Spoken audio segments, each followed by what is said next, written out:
И Ива го има последното прашање и вели што ја одредува количината на намалени килограми во еден месец.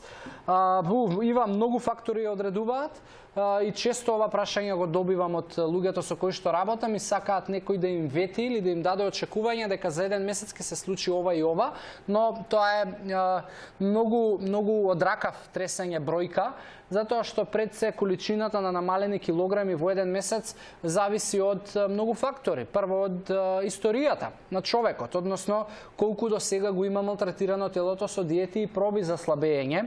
Второ, зависи од генетиката, затоа што слабењето, односно прекумерната покачена телесна тежина е многу комплексна и не е само еден фактор и една причина поради која што се случува.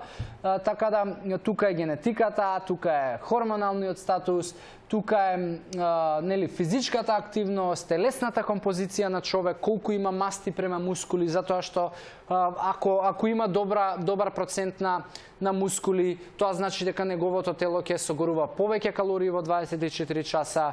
Така да многу фактори има. Некоја просечна бројка, ако точно бараш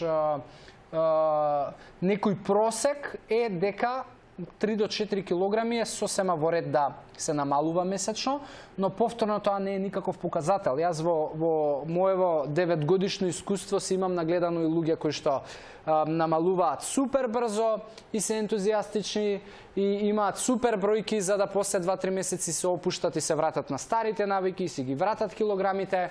Имам гледано луѓе кои што деликатно и премногу бавно им одел процесот и тоа многу фрустрира, си дисциплиниран или дисциплинирана, при тоа гледаш некои бројки кои што се тотално незначителни и тие луѓе кои што практично имаат многу потежок процес, барем кај мене се докажало дека градат подобар карактер и дека градат едноставно навики, затоа што доволно долго практикувале нешто и им одел бавно процесот, го правеле доволно долго за да веќе не ни знаат како поинаку да живеат и ќе ги практикуваат тие навики на долг рок. Така да воопшто не се фрустрирај доколку сметаш дека е бавно, затоа што никој од нас не може да каже за нешто дека е брзо или бавно. Тоа е само перцепција во твојата глава.